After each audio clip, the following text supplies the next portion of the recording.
Vamos a charlar ahora con Mariano Calderón. Él es socio y experto en Derecho Constitucional y Fiscal en Santa Marina y Esteta. Vamos a abordar con él pues lo que a partir de ayer ya empezó a detonarse, a desdoblarse estas acciones de fiscalización que el Servicio de Administración Tributaria ha emprendido contra grandes contribuyentes.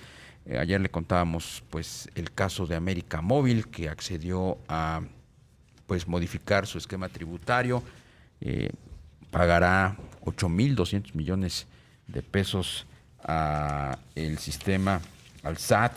También, bueno, pues trascendió el caso de Maxcom, esta empresa telefónica, que le están requiriendo el pago de 631 millones de pesos, la ponen pues prácticamente en una situación muy comprometida financieramente. Bueno, a Walmart también se le está exigiendo el pago de más de 10,000 millones de pesos, 10,559 millones por la operación de compraventa de Alsea, que hizo Alsea de Vips. A la misma empresa Alsea también se le está requiriendo el pago de más de 3,000 millones. En fin, se está poniendo muy interesante el panorama. ¿Cómo estás, Mariano? Muy buenas tardes. Muy bien, Darío. Buenas tardes. Muchas gracias. ¿Qué van a hacer las empresas? Las empresas, me imagino que ya como medidas preventivas están empezando a preparar, se están empezando a amparar incluso ya, ¿no? Exacto. Hay dos esquemas que actualmente están implementando las empresas y que nosotros estamos recomendando a todas que sigan. Una opción, sí, desde luego, es promover amparos en contra de las disposiciones que pasaron en la reforma fiscal que entró en vigor a partir del 1 de enero de este año. Un plazo empezó a vencer la semana pasada, que fueron los 30 días a partir de que entró en vigor la reforma. Otros plazos van a empezar a correr a partir de que haya actos concretos de fiscalización por parte del SAT, donde ya apliquen algunas de las disposiciones y alguna empresa puede llegar a considerar que es inconstitucional esta medida. Pero lo que nosotros consideramos que es fundamental y las empresas se están enfocando es en medidas preventivas. A raíz de esta reforma se incrementaron las facultades de fiscalización por parte de las autoridades fiscales, cuentan con nuevas herramientas mucho más agresivas para llevar a cabo la fiscalización y elevar la recaudación mediante esa vía, pero hay ciertos mecanismos que las empresas pueden implementar para tomar medidas preventivas. Y lo que recomendamos es enfocarse principalmente en ver cómo están el día de hoy, cuáles son las operaciones que están llevando, cómo están sus proveedores, qué contratos tienen celebrados, para hacer un análisis interno, una revisión de compliance y tomar medidas preventivas para evitar cualquier escenario desagradable frente a una fiscalización por parte del SAT. Exactamente. Mariano, uno de los temas que pues gravitó en los últimos meses fue la baja en impuestos en Estados Unidos. Hay empresas mexicanas que son globales y que pues quizá hayan aprovechado pues esos espacios que le daba pues el régimen fiscal para poder tributar, pues donde les podía convenir un poco más, y parece que esto también se está cuestionando. Así es, incluso derivado de esa reforma fiscal pueda llegar a haber la consideración de que Estados Unidos ya encuadra en el concepto de régimen fiscal preferente, que es lo que antes se conocían como los paraísos fiscales. Hoy cualquier jurisdicción que tenga una tasa menor, en términos generales, al 20.5% de impuestos sobre la renta, puede ser considerado un régimen fiscal preferente. Y la tasa hoy general en Estados Unidos, sin contar el impuesto estatal, que en algunos estados de la Unión Americana existe, es menor ese 20.5%, por lo tanto puede llegarse a considerar que es un régimen fiscal preferente.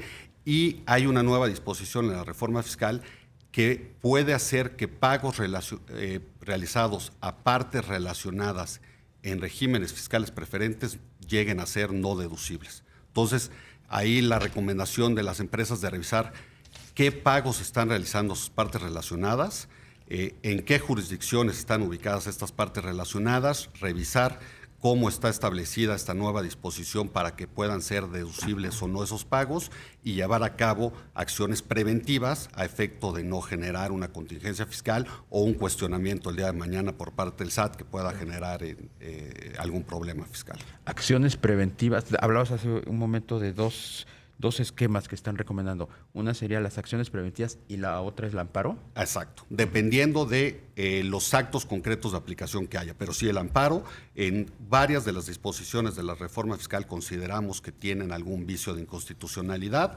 La posibilidad de promover un juicio de amparo se presenta ante un juez de distrito del Poder Judicial de la Federación en una primera instancia, y la segunda instancia es resuelta en definitiva por la Suprema Corte de Justicia de la Nación.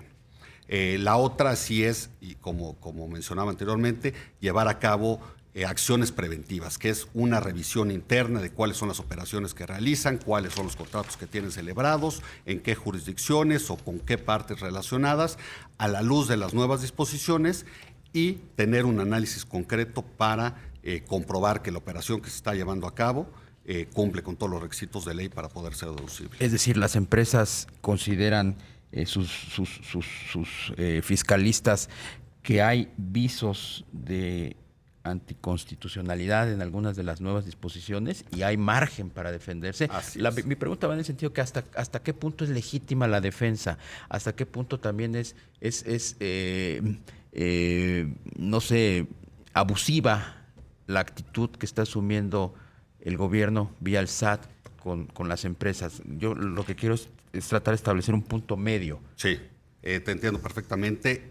Desde mi punto de vista es perfectamente legítimo el derecho de defensa de todas las empresas y de todos los contribuyentes. Como también sería perfectamente legítimo que la autoridad quiera cobrar. Es válida la pretensión de la autoridad de querer cobrar más impuestos, sobre todo bajo el compromiso de que no va a haber una reforma fiscal durante la primera mitad del sexenio de la administración actual.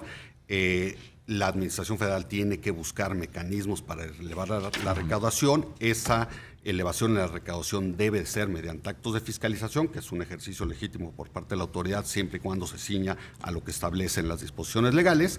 Pero en esa medida, el derecho de defensa es una garantía fundamental, es un derecho humano que, desde mi punto de vista y en mi opinión, no se debe delimitar en forma alguna a los contribuyentes y a todos los habitantes de la República Mexicana. Y ahí, afortunadamente, contamos con los mecanismos de defensa para que el Poder Judicial resuelva, en última instancia, quién tiene la razón, ya sea por vía del juicio de amparo, donde se cuestiona aspectos de inconstitucionalidad, o derivado ya de acciones concretas de fiscalización, donde el SAT determine que hay un crédito fiscal porque hubo omisiones en el pago de impuestos o el rechazo de alguna deducción.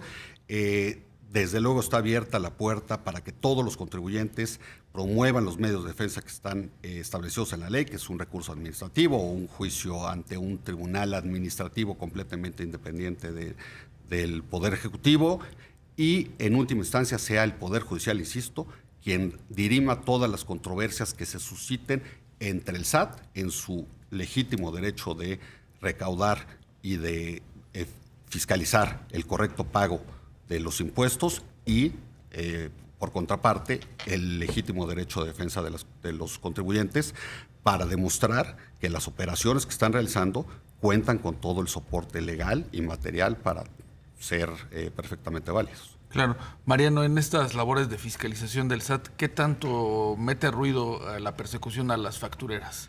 Es un tema que sin duda hoy está muy en boga y es una gran preocupación de todos los contribuyentes. Hay un énfasis muy claro por parte del gobierno federal de atacar todo el esquema de factureras. Se generó un gran problema con este tema.